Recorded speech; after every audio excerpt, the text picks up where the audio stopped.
ஒரு டாக்டர் ஆஸ்பத்திரியில் இருக்கிற வரைக்கும் டாக்டரா இருக்கலாம். அவர் மனைவிகிட்டையும் அவர் டாக்டரா இருக்க வேண்டிய அவசியம் இல்லை. ஒரு வக்கீல் கோர்ட்ல இருக்கிற வரைக்கும் வக்கீலா இருக்கலாம். வீட்டுக்கு வந்ததுக்கு அப்புறமும் வக்கீலா இருக்க வேண்டிய அவசியம் கிடையாது.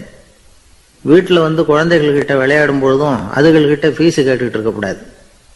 நாம எப்படி இருக்கணும்னு பெரியவங்க சொல்றாங்கன்னா, மனசோட சேரப்படாதான். அப்படி சேராம வாழ்க்கையை கவனிக்கணுமா. மனசை அப்படியே தனியா எடுத்து பக்கத்துல வச்சுடணும். அப்படின்னா அதை அப்படியே தூக்கி எறிஞ்சுடு அப்படின்னு அர்த்தம் இல்லை.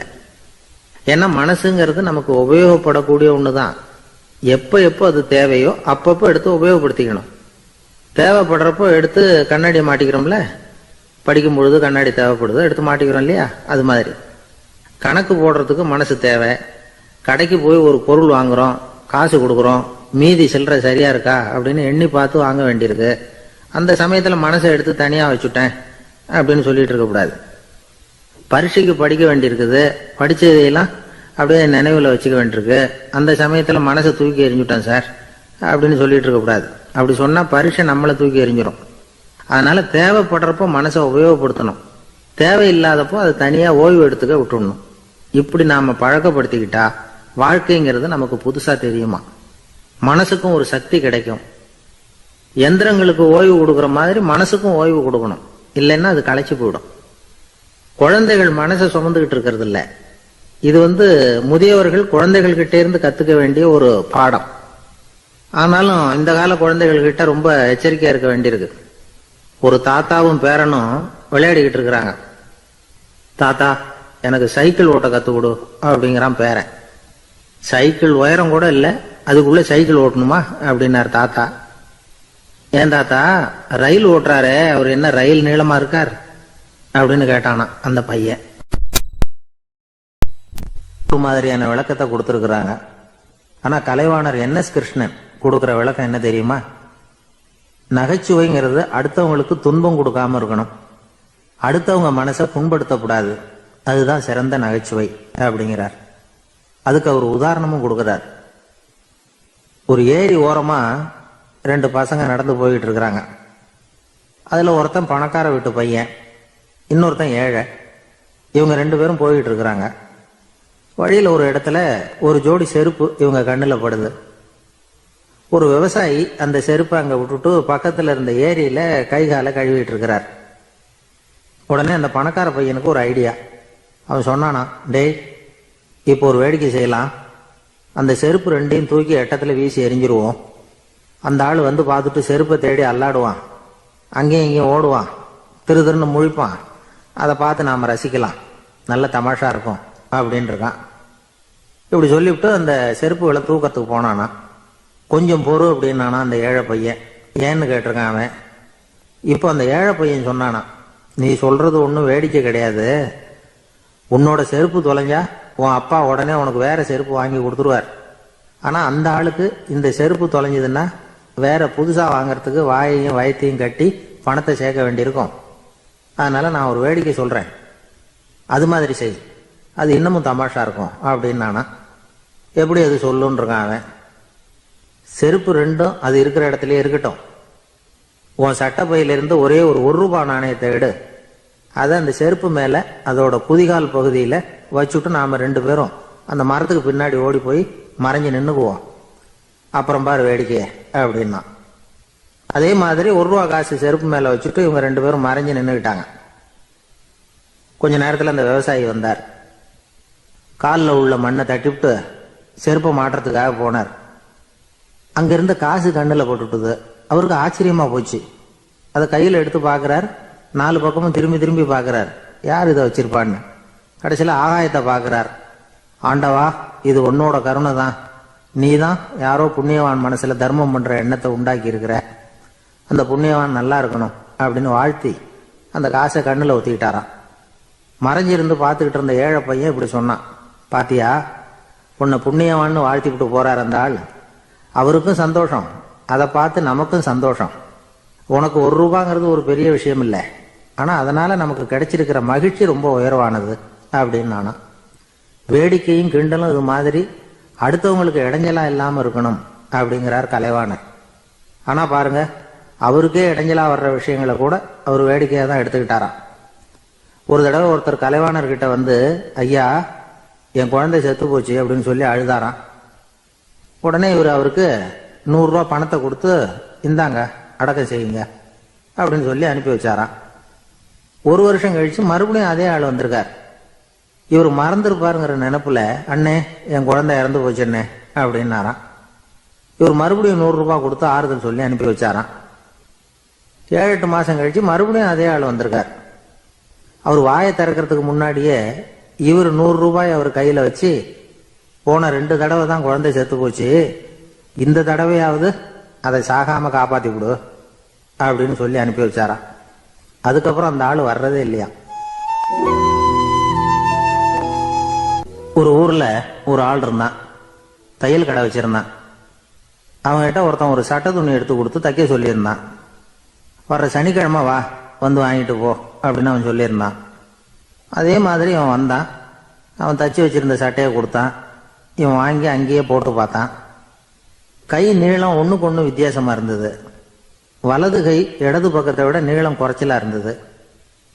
இவன் முணுமுணுக்க ஆரம்பிச்சிட்டான், என்ன இது இப்படி தச்சு விட்டியே அப்படின்னு.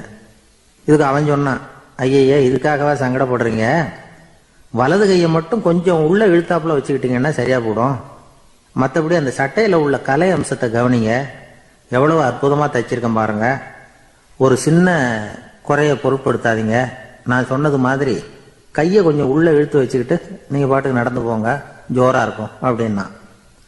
அவனும் யோசனை பண்ணி பார்த்தான். சரியான யோசனையா தான் தோணுச்சு.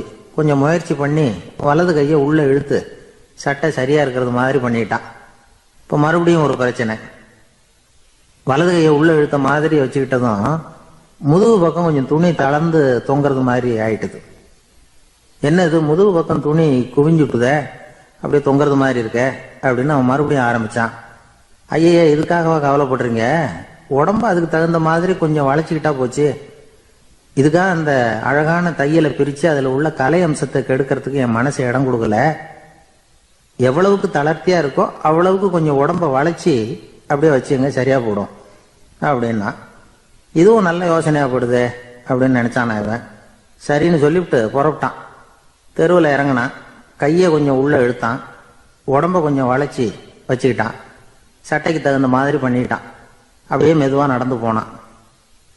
இப்போ எதிரில் இன்னொருத்தன் வந்தான். இவனை பார்த்தான். இவன் போட்டிருக்கிற சட்டையை பார்த்தான். ஆஹா அற்புதமா இருக்கு. நானும் சும்மா சொல்லக்கூடாது, ரொம்ப நல்லா இருக்குது இது, நிச்சயமா இது இந்த ஊர் மேல தெருவில் ஒருத்தன் இருக்கிறானே அவன் தைச்சதா தான் இருக்கணும் அப்படின்னு நானும். இதை கேட்டதும் அவனுக்கு ஆச்சரியம் ரொம்ப. எப்படி அவ்வளவு கரெக்டா கண்டுபிடிச்சிங்க அப்படின்னு கேட்டிருக்கான். இதுக்கு அந்த வழிபோக்கம் சொன்னானா, அவன் ரொம்ப கெட்டிக்காரன், உங்களை மாதிரி உடம்பும் கையும் வளைஞ்சு போன ஒரு ஆளுக்கு அவனை தவிர வேற யாராலையும் இவ்வளவு பொருத்தமான சட்டையை தைக்க முடியாது அப்படின்னு நானா. பாருங்க, அவனுக்காக இவன் அனுசரிக்க போய் இவனோட நிலைமை எப்படி ஆயிட்டு பாருங்க. இதே மாதிரி தான் சில சடங்குகளும் சம்பிரதாயங்களும் நம்மளை கோமாளியா ஆக்கி விட்டுரும். எதுவா இருந்தாலும் அதுல அறிவுபூர்வமான அணுகுமுறை அவசியம். ஒரு நர்ஸ் அவசரமா ஓடி வந்து டாக்டர் கிட்ட சொல்லிச்சான், டாக்டர் ஒரு தப்பு நடந்து போச்சு, 10ஆம் நம்பர் பெட்ல இருக்கிற பேஷண்ட்டுக்கு காலில் ஆபரேஷன் பண்றதுக்கு பதிலா கையில் ஆபரேஷன் பண்ணி விட்டீங்க, கையை ஆபரேஷன் பண்ண வேண்டிய ஆள் 7ஆம் நம்பர் பெட்ல இருக்கார் அப்படின்னு தான். இதுக்கு அவர் பதட்டப்படாம சொன்னாராம், பரவாயில்ல இவரை தூக்கி 7ஆம் நம்பர் பெட்ல போட்டுரு அப்படின்னாராம். அவரு தன்னை ஒரு குருன்னு சொல்லிக்கிட்டார். மௌன குரு, வாயை திறக்கிறது இல்ல. அவருக்கு 2 சீடர்கள் உண்டு. இவங்க தான் வர்றவங்க கிட்ட பேசுவாங்க, விளக்கம் கொடுப்பாங்க. ஒரு நாள் இந்த சீடர்கள் 2 பேரும் எங்கேயோ வெளியில போயிட்டாங்க. அந்த நேரம் பார்த்து ஒருத்தர் அங்க வந்தார். குரு கிட்ட போனார். குருவே, புத்தர்னா என்ன அப்படின்னு கேட்டார். குருவுக்கு ஒன்றும் புரியல. அவர் உண்மையான குருவா இருந்தாவில புரியும். திருன்னு முழிக்க ஆரம்பிச்சார். இந்த நேரம் பார்த்து இந்த சீடர்களும் எங்கேயோ போயிட்டாங்களே, என்ன பண்றது, உதவிக்கு யாராவது கிடைக்க மாட்டாங்களா அப்படின்னு அப்படியே சுற்றுமுற்றும் பார்த்தார். வந்தவர் இதை கவனிச்சார். ஏதோ புரிஞ்சுக்கிட்டவர் மாதிரி அடுத்த கேள்வி கேட்டார். தர்மம்னா என்ன சுவாமி அப்படின்னார். குருவுக்கு ரொம்ப சங்கடமா போச்சு. நம்ம நிலைமை இப்படி ஆயிட்டுதே, இக்கட்டில் விட்டுட்டு போயிட்டாங்களே எங்கேயோ, இப்படி மாட்டிக்கிட்டோமே அப்படின்னு சொல்லி விட்டத்தை பார்த்தாராம். அப்புறம் குனிஞ்சு தரைய பார்த்தார். அப்படியே உட்காந்துட்டார். வந்தவர் உடனே அடுத்த கேள்விக்கு போயிட்டாராம். தியானம்னா என்ன சுவாமின்னாராம். பாவம் என்ன பண்ணுவார் அந்த குரு, பேசாம கண்ணை கெட்டியா மூடிக்கிட்டார். இது ஏதடா வம்பா போச்சுன்னு. இவர் இப்படி பண்ணா கூட வந்தவர் சளைக்கல. இன்னொரு கேள்வியும் கேட்டார். ஆசீர்வாதம்னா என்னன்னாராம். இவர் பார்த்தார், இப்படியே போனா இவர் கேள்வி கேட்கறத நிறுத்த மாட்டார்னு நினைச்சுக்கிட்டு எனக்கு ஒண்ணுமே தெரியாதுங்கிற பாவனையில 2 கையையும் விரிச்சு காட்டினாராம். வந்தவர் முகத்துல மகிழ்ச்சி, மன நிறைவு, ஏதோ எல்லாம் புரிஞ்சுக்கிட்ட ஒரு மாதிரி அங்கிருந்து புறப்பட்டு போனார். வழியில அந்த குருவோட சீடர்கள் 2 பேரையும் சந்திச்சார். உங்க குருவை நாங்க பார்த்துட்டு வரோம் அப்படின்னாராம். இவரு என்ன நடந்ததுன்னு கேட்டிருக்காங்க அவங்க. இவர் விவரமா சொன்னாராம். உங்க குரு எப்பேற்பட்ட ஞானி தெரியுமா? புத்தர்னா என்னன்னு கேட்டேன். அதுக்கு அவர் அப்படியும் இப்படியும் பார்த்தார். அதுக்கு என்ன அர்த்தம் தெரியுமா? மக்கள் புத்தரை அங்கேயும் இங்கேயும் தேடுறாங்க, உண்மையில அவர் அங்கேயும் இங்கேயும் தேடி கண்டுபிடிக்க முடியாது அப்படிங்கறத அவர் செய்கை மூலமா உணர்த்தினார். அதுக்கப்புறம் தர்மம்னா என்னன்னு கேட்டேன். ஒரு மேலையும் கீழையும் பார்த்து தர்மம் சமமானது, அதுல உயர்வு தாழ்வு இல்லை அப்படிங்கிறத உணர்த்தினார். அதுக்கப்புறம் தியானம்னா என்னன்னு கேட்டேன். கண்ணை மூடிக்கிட்டார். கண்ணை மூடி காணும் அற்புதம் அதுங்கிறத புரிஞ்சுக்கிட்டேன். கடைசியா ஆசீர்வதிக்கப்படுறது பத்தி கேட்டேன். கைகளை நீட்டி உதவுறது தான் அது அப்படிங்கிறத 2 கையையும் விரிச்சு உணர்த்தினார். எவ்வளவு பெரிய மகான் அவரு அப்படின்னு சொல்லிவிட்டு அவர் பாட்டுக்கு போயிட்டார். சீடர்கள் அதுக்கப்புறம் மெதுவா குரு கிட்ட வந்து சேர்ந்தாங்களாம். அவங்கள பார்த்ததும் குருவுக்கு கோபம் வந்துட்டுது. அடே பாவிகளா, எங்கடா போய் தொலைஞ்சிங்க? நான் ஒரு ஆளுகிட்ட மாட்டிக்கிட்டு என்ன பாடுபட்டிருக்கேன் தெரியுமா அப்படின்னாராம். இது மாதிரி தான் நாம சாதாரண மனிதர்களின் புற வேடங்கள்ல மயங்கி போயிடுறோம். அவங்க பேச்சு, செய்கை, பார்வை இதுல எல்லாம் ஏதோ பெரிய தத்துவம் இருக்கிறதாக நினைச்சுக்கிறோம். உண்மையிலேயே அந்த தத்துவங்கள் யாருக்கு சொந்தம்? அவங்களுக்கு இல்ல, நமக்கு தான் சொந்தம். நாம தானே அதை கற்பிச்சுக்கிட்டோம். நம்மை நாம அடையாளம் கண்டுக்கிறது இல்ல, நாம யாருங்கிறது நமக்கு புரியறது இல்ல. அதுதான் இன்னைக்கு நடக்கிறது. அதனாலதான் அடுத்தவங்களை தேடி ஓடிட்டு இருக்கிறோம். சில வீடுகளில் கூட இது மாதிரி சைகைகள் உண்டு. சில குடும்ப தலைவர்கள் தினமும் காலையில கண்ணை கெட்டியா மூடிக்கிட்டு கை 2ஐயும் சுத்தமா விரிச்சு வச்சுட்டு உட்காந்து தியானம் பண்றது வழக்கம். எதுக்காக அப்படி பண்றீங்கன்னு ஒருத்தரை பார்த்து கேட்டேன். இந்த மாசம் வாங்கின சம்பளம் பூரா தீர்ந்து போச்சு, இனிமே என் கையில சுத்தமா ஒண்ணும் இல்லை, புதுசா எதுவும் செலவு வச்சுடாத அப்படிங்கறத அப்படி உள்ளங்கை 2ஐயும் விரிச்சு காட்டி அவங்களுக்கு உணர்த்தினேன், அவ்வளவுதான் அப்படின்னார். இருக்கிறாங்க. அந்த வழியா போறவங்க வர்றவங்க எல்லாம் அந்த இடத்துல நின்று அது என்ன மண்டபம் அப்படின்னு விசாரிக்க ஆரம்பிச்சாங்க. அந்த அப்பாவும் பிள்ளையும் தான் வர்றவங்களுக்கு எல்லாம் விவரம் சொல்லிட்டு இருக்கிறாங்க. அதாவது இந்த இடத்துல ஒரு பெரிய மகான் சமாதி ஆயிருக்கார், அவர் சமாதியான இடத்துல இந்த நினைவு மண்டபத்தை கட்டி இருக்கிறோம் அப்படின்னாங்க. ஊரு பூரா இந்த செய்தி பரவிச்சு. நிறைய பேர் அந்த இடத்தை தேடி வர ஆரம்பிச்சாங்க. இங்க வந்து கொஞ்ச நேரம் உட்காந்துட்டு போனா மனசுக்கு ஒரு நிம்மதி கிடைக்குது அப்படின்னாங்க. அங்க இருந்த உண்டியல்ல நிறைய காசு போட்டுட்டு போறாங்க. பணம் கிடுகிடுன்னு நிறைய சேர ஆரம்பிச்சுட்டுது. பணம் நிறைய சேர்ந்த உடனே அந்த அப்பாவுக்கும் பிள்ளைக்கும் தகராறு வந்துட்டுது. பணம் சேர்ந்தாலே சொத்து தகராறு வரத்தானே செய்யும், அது மாதிரி வந்துட்டுது. பையன் அடிக்கடி நிறைய பணம் கேட்க ஆரம்பிச்சான். அப்பா பார்த்தார், யோசனை பண்ணார், ஒரு முடிவுக்கு வந்தார். ஒரு நாள் பையனை கூப்பிட்டார். இதை பாருப்பா, நமக்குள்ள தகராறு வேணாம். அப்பாவும் பிள்ளையும் இப்படி சண்டை போட்டுக்கிட்டா பாக்குறவங்க தப்பா நினைப்பாங்க. அதனால நமக்குள்ள சமரசமா இதை தீர்த்துக்குவோம், என்ன சொல்ற அப்படின்னார் அப்பா. சரி நான் பையன். உடனே அந்த அப்பா என்ன பண்ணார் தெரியுமா? மகன் கிட்ட கொஞ்சம் பணத்தை கொடுத்தார். தன்கிட்ட இருந்த ஒரு கழுதையையும் கொடுத்தார். இதை வச்சு நீ பொழைச்சிக்கோ அப்படின்னு சொல்லி அனுப்பி வச்சுட்டார். மகன் அந்த கழுதையை இழுத்துக்கிட்டு அடுத்த ஊருக்கு போனான். வழியிலேயே அந்த கழுதை செத்து போச்சு. உடனே என்ன பண்ணலாம்னு யோசனை பண்ணான். ஒரு ஐடியா வந்தது. அந்த கழுதைய ஒரு சாலை ஓரமா புதைச்சான். கையில் இருந்த பணத்தை வச்சு அந்த இடத்துல ஒரு கல் மண்டபம் கட்டினான். அந்த வழியா 2 பேர் வந்தாங்க. இது என்ன மண்டபம்னு விசாரிச்சாங்க. இந்த இடத்துல ஒரு பெரிய மகான் சமாதி ஆயிருக்கிறார் அப்படின்னா. இந்த செய்தி ஊர் பூரா பரவ ஆரம்பிச்சுட்டுது. நிறைய பேர் வந்து போக ஆரம்பிச்சாங்க. இங்க வந்தா மனசுக்கு ஒரு பெரிய நிம்மதி கிடைக்குது அப்படின்னு வேற சொல்ல ஆரம்பிச்சாங்க. வர வர கூட்டம் அதிகமா வர ஆரம்பிச்சுட்டுது. உண்டியல்ல பணம் நிறைய சேர்ந்துட்டுது. நகையெல்லாம் கூட கழட்டி காணிக்கையா போட ஆரம்பிச்சுட்டாங்க. அப்பாவை விட மகன் பெரிய ஆளாயிட்டான். இதை கேள்விப்பட்டார் அப்பா. பையனை பார்த்துட்டு வரலாம்னு ஒரு நாள் புறப்பட்டு வந்தார். பையன் ஓஹோன்னு இருக்கிறான். பங்களா, காரு எல்லாம் வந்துட்டுது. எப்படிடா இந்த அளவுக்கு ஆனே அப்படின்னு விசாரிச்சார். அப்பா, எல்லாம் உங்க ஆசீர்வாதம் தான். நீங்க கொடுத்த மூலதனத்தை வச்சுதான் இவ்வளவும் சம்பாதிச்சேன் அப்படின்னு நான் பையன். அது எப்படிடான்னு விசாரிச்சார். அப்பா நீங்க ஒரு கழுத குட்டியும் கொஞ்சம் பணமும் என்கிட்ட கொடுத்து அனுப்பி வச்சிங்க, அதை எடுத்துக்கிட்டு வந்தேன். வர்ற வழியில் அந்த கழுதை செத்து போச்சு. உடனே யோசனை பண்ணேன், அந்த கழுதையை இந்த இடத்துல புதைச்சேன். கையில் இருந்த பணத்தை வச்சு மண்டபம் கட்டினேன். மகான் ஒருத்தர் சமாதி ஆயிருக்கார் அப்படின்னு வதந்தியை கிளப்பி விட்டேன். ஜனங்கள்லாம் ஏமாந்து போய் காசை கொண்டாந்து போட ஆரம்பிச்சிட்டாங்க. நான் பொழைச்சிக்கிட்டு இருக்கிறேன் அப்படின்னா. இப்போதான்டா நீ என் புள்ள அப்படின்னு சொல்லி சந்தோஷப்பட்டாரான் அந்த அப்பா. ஏன் அப்படி சொல்றீங்கன்னு கேட்டிருக்கான் பையன். கழுத குட்டியை புதைச்சி மண்டபம் கட்டியிருக்கிற நீ, ஏற்கனவே நம்ம ஊர்ல நாம கட்டியிருக்கிறோமே மண்டபம், அது இந்த கழுதையோட அம்மாவை புதைச்ச இடம். மகான் சமாதி ஆயிருக்காருன்னு நானும் சும்மா கப்சா தான் விட்டுக்கிட்டு இருக்கேன் அப்படின்னாரான் அப்பா. முட்டாள் ஜனங்களை நினைச்சு அந்த 2 பேரும் சத்தம் போட்டு சிரிச்சாங்களாம். மனுஷன் ஏமாத்துறது ரொம்ப சுலபம். என் கூட படிச்ச ஒருத்தன் திடீர்னு ஒரு நாள் எல்லாருக்கும் அருள் வாக்கு சொல்ல ஆரம்பிச்சுட்டான். அவன் ஒரு ஆபீஸ்லயும் வேலை பார்க்கறான். ஆபீஸ்ல உள்ளவங்கெல்லாம் அவங்ககிட்ட வந்து அருள் வாக்கு கேட்கறது வழக்கம். ஒரு நாள் நான் அவன் முன்னாடி போய் உட்காந்து பேசிக்கிட்டு இருந்தேன். அப்போ அதே ஆபீஸில் வேலை பார்க்குற ஒருத்தர் அவங்ககிட்ட வந்து, சுவாமி என் மேஜையில் வச்சிருந்த பேனா திடீர்னு காணாமல் போட்டுது, அது திரும்ப கிடைக்குமா எனக்கு அப்படின்னு கேட்டார். இவன் கண்ணை உருட்டி பார்த்துட்டு, அது உனக்கு கிடைக்காது, புதுசாக வேற ஒன்று வாங்கிக்கப்போ அப்படின்னா. சரின்னு அவர் போயிட்டார். அவர் போனதுக்கு அப்புறம் நான் மெதுவாக இவனை பார்த்து, அது எப்படிடா அது உனக்கு கிடைக்காதுன்னு அவ்வளோ உறுதியாக அவர்கிட்ட சொன்னேன் அப்படின்னு கேட்டேன்.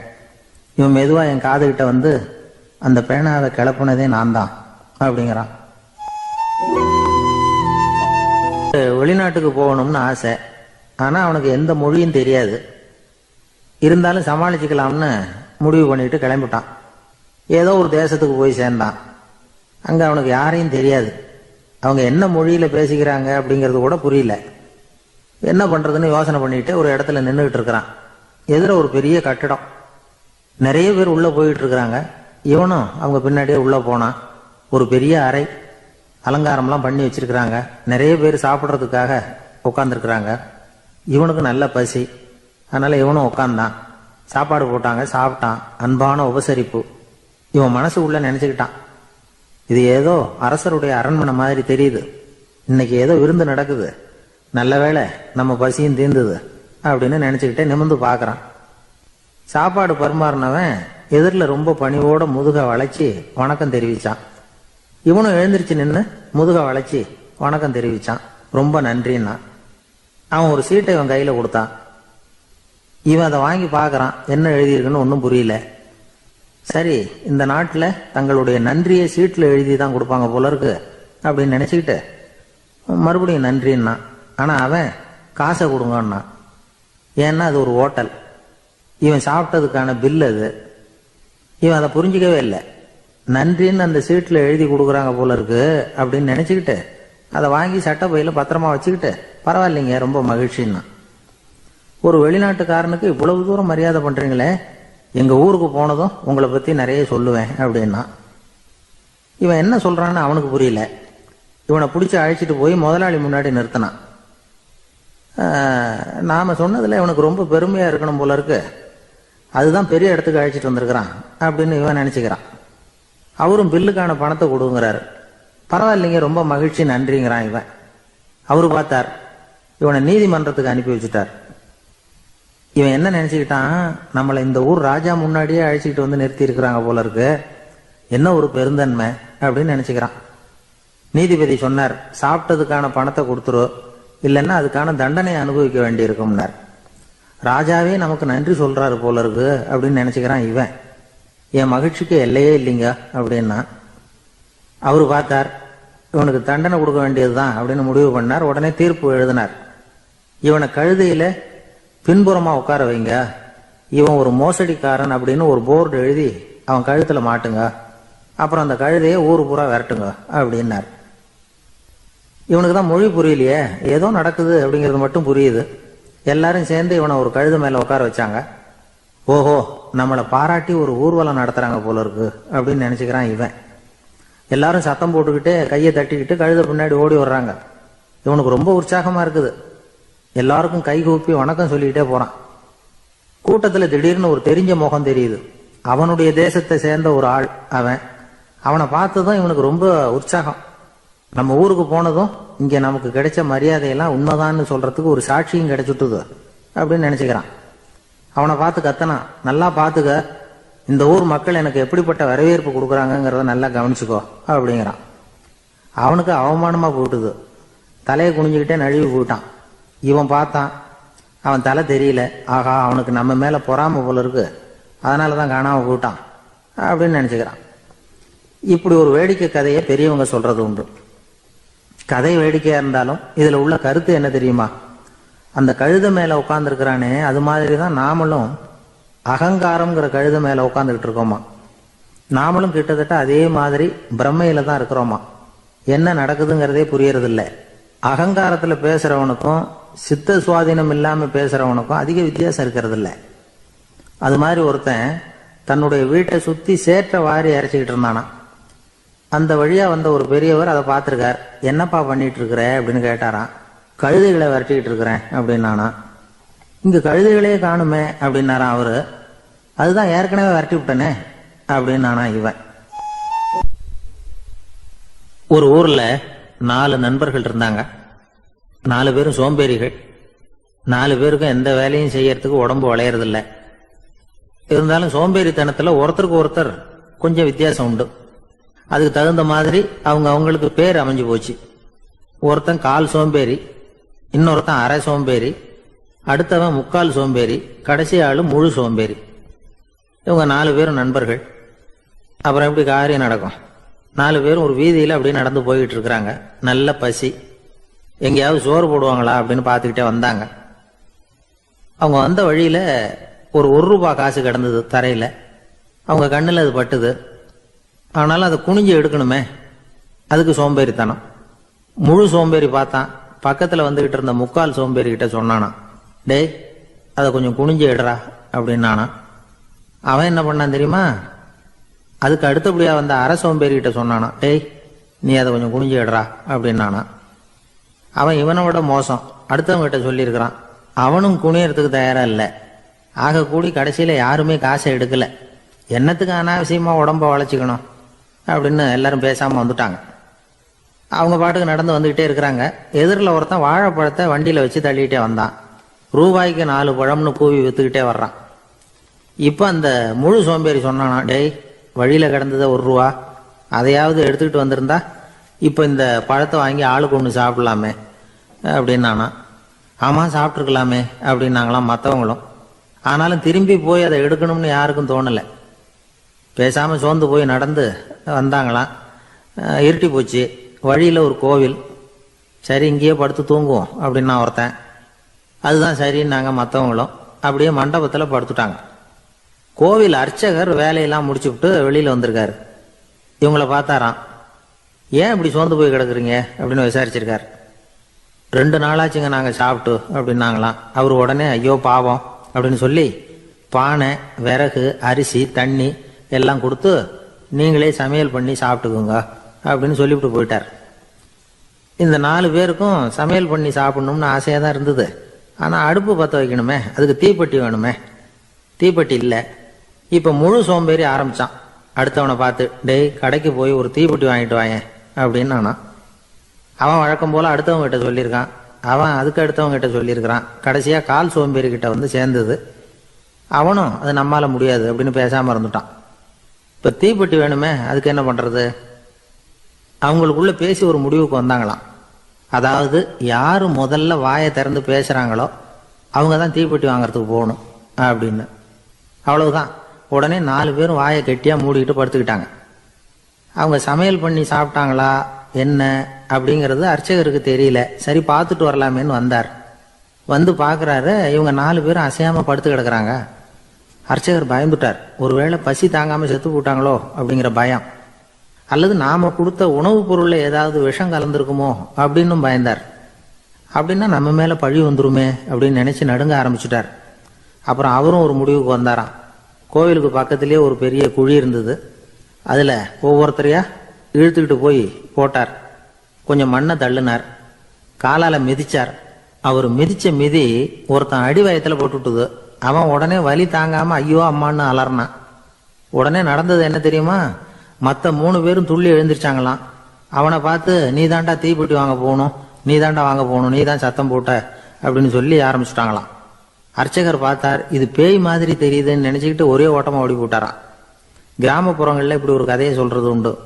சோம்பல்ங்கிறது நம்ம முன்னேற்றத்துக்கு பெரிய தடை அப்படிங்கிறத நாம புரிஞ்சுக்கணும். அதுதான் இந்த கதை சொல்ற நீதி. ஒரு பள்ளிக்கூடத்துல ஒரு புதுமையான போட்டி நடந்துதான். அதாவது சோம்பேறித்தனத்துக்கு பரிசு. அதுல 2வது பரிசு யாருக்குன்னு அறிவிச்சாங்க. ஒரு பையன் எழுந்திருச்சு மெதுவா நடந்து போய் பரிசை வாங்கிட்டான். அடுத்தது முதல் பரிசு யாருக்கு அப்படின்னு அறிவிச்சாங்களாம். அவன் கடைசி வரிசையிலிருந்து கத்தனானா, ஐயா அதையும் அந்த பையன் மூலமாவே கொடுத்து அனுப்பி வச்சிருங்க, இங்க வந்தது நான் வாங்கிக்கிறேன் அப்படின்னானா. ஒரு ஊர்ல ஒரு ராஜா இருந்தார். அவரு ஒரு நாள் காலையில அரண்மனையில மேல் மாடத்துல வந்து நின்றுகிட்டு இருந்தார். அப்போ ஒரு ஆள் வீதியில ரொம்ப வேகமா ஓடிக்கிட்டு இருக்கான். அதை ராஜா கவனிச்சார். அவன் மனசுல ஏதோ ஒரு தவிப்பு இருக்குங்கிறத புரிஞ்சுக்கிட்டார். உடனே அரண்மனை சேவகர்களை கூப்பிட்டார். அந்த ஆளை இங்க அழைச்சிட்டு வாங்க அப்படின்னார். இவங்க ஓடி போய் அந்த ஆளை அழைச்சிட்டு வந்தாங்க. மன்னர் முன்னாடி நிறுத்தினாங்க. மன்னர் அவனை நிமிர்ந்து பார்த்தார். எதுக்காக இவ்வளவு வேகமா ஓடிக்கிட்டு இருக்கிற அப்படின்னு கேட்டார். இதுக்கு அவன் சொன்னா, மன்னா, நம்ம கோட்டையின் வடக்கு வாசல் இருக்கு இல்லையா, அது ஓரமா ஒரு பெரிய பாறாங்கல் கிடக்கு. அதுக்கு அடியில நான் ஒரே ஒரு வெள்ளி நாணயத்தை புதைச்சி வச்சிருக்கேன். அது இப்போ எனக்கு தேவைப்படுது. என்னுடைய மனைவிக்கு ஒரு பரிசு வாங்கி கொடுக்க வேண்டியிருக்கு. அதுக்காக தான் அவசரமா ஓடிக்கிட்டு இருக்கிறேன் அப்படின்னா. மன்னர் யோசனை பண்ணார். அப்புறம் சொன்னார், அதுக்காகவா இப்படி ஓடுற? பரவாயில்ல, அதை பத்தி கவலைப்படாத. நான் உனக்கு 10 வெள்ளி காசுகள் தர்றேன், வாங்கிட்டு திரும்பி போ அப்படின்னார். இவன் தலையை சொரிஞ்சான். மன்னா, நீங்க கொடுக்கறத ரொம்பவும் மகிழ்ச்சியோட வாங்கிக்கிறேன். இருந்தாலும் அதுக்கப்புறம் அந்த வடக்கு வாசலுக்கு போய் அங்க இருக்கிற ஒரு நாணயத்தையும் எடுத்துக்கிட்டு போயிடுறேனே அப்படின்னானா. இதை பாருப்பா, அந்த ஒரு நாணயத்தை மறந்துரு, உனக்கு 100 வெள்ளி நாணயங்கள் தரேன் இருக்கார். மன்னா, ரொம்ப மகிழ்ச்சி. உங்க மாதிரி தாராள குணம் வேற யாருக்கும் வராது. நீங்க கொடுக்கற 100 நாணயங்களையும் வாங்கிக்கிறேன். இருந்தாலும் வடக்கு வாசலுக்கு போய் அதையும் எடுத்துக்கிட்டா 101 ஆயிடுமே அப்படின்னானா. இதை பாருப்பா, அந்த ஒரு நாணயத்தை மறந்துரு, அது எக்கேடாவது கெட்டு போட்டோம். நான் உனக்கு 100 பொற்காசுகள் தரேன், அதையாவது வாங்கிட்டு வந்த வழியிலேயே திரும்பி போடுன்னாராம். தங்க நாணயங்களே தரேன்னு சொல்றீங்க, தாராளமா வாங்கிக்கிறேன். இருந்தாலும் வடக்கு வாசலுக்கு போய் அப்படின்னு மறுபடியும் ஆரம்பிச்சான். அரசர் வந்து பொறுமை இழந்துட்டார். கடைசியா ஒரு முடிவுக்கு வந்துட்டார். இதை பாருப்பா, உனக்கு என்னுடைய ராஜ்யத்திலேயே பாதியை கொடுத்துட்றேன், அப்படியாவது திருப்தியா திரும்பி போ அப்படின்னாராம். மன்னா, உங்களுடைய பெருந்தன்மைக்கு ஈடு இணையே கிடையாது. தேசத்திலேயே பாதி பிரிச்சு கொடுக்குறேன்னு சொல்றீங்க, அதனால உங்ககிட்ட ஒரு சின்ன வேண்டுகோள் அப்படின்னானா. சொல்லுன்னாராம் மன்னர் ஆர்வமா. இவன் மெதுவா ஆரம்பிச்சான். அப்படி இந்த ராஜ்யத்தை 2ஆ பிரிக்கிறப்போ அந்த வடக்கு வாசல் இருக்கிற பக்கத்தை என்கிட்டயே கொடுத்துருங்கோ அப்படின்னானா. மன்னர் அசந்து போயிட்டார். இந்த கதை எதுக்காகன்னு கேட்டா, மனம்ங்கிறது ஒரு குரங்குங்கிறத புரிஞ்சுக்கிறதுக்காகத்தான். உன்னை பிடிச்சுக்கிட்டா லேசில விடாது. அப்படிப்பட்ட மனசை அறிவு தான் வழி நடத்தணும்.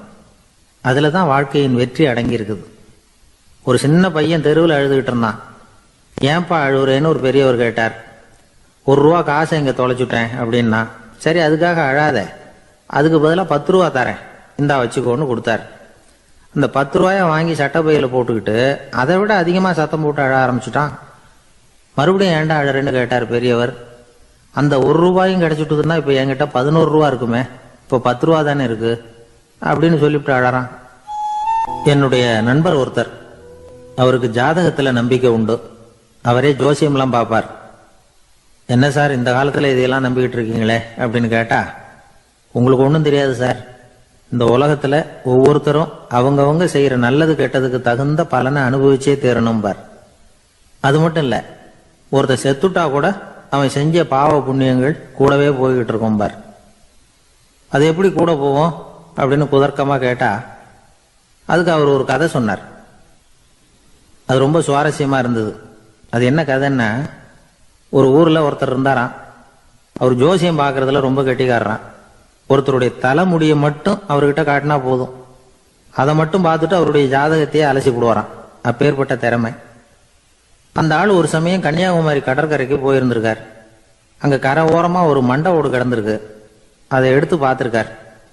அந்த மண்டை ஓட்டை வச்சுக்கிட்டே அதோட ஜாதகத்தை அலசியிருக்கார். இந்த மண்டை ஓட்டுக்கு உரிய ஆசாமி வாழ்க்கையில ரொம்ப கஷ்டப்பட்டிருக்கணும். நிறைய கஷ்டத்தை அனுபவிச்சிருக்கணும். அது தாங்க முடியாம தான் கடல்ல விழுந்து தற்கொலை பண்ணிட்டு இருக்கான் அப்படிங்கிறத அவர் கணிச்சுட்டார்.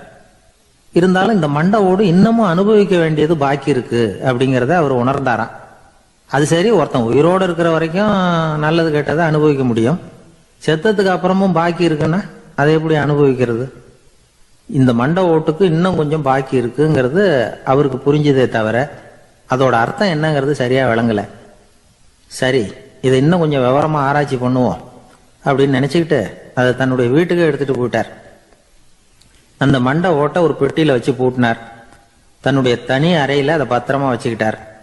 தினமும் ராத்திரி ஆனதும் தன்னுடைய மனைவியை பார்த்து, நீ போய் பூஜை அறையில தனியா படுத்துக்க அப்படின்னு சொல்லிவிட்டு தினம் ராத்திரி 12 மணிக்கு பெட்டியை திறந்து அவர் பார்ப்பார்.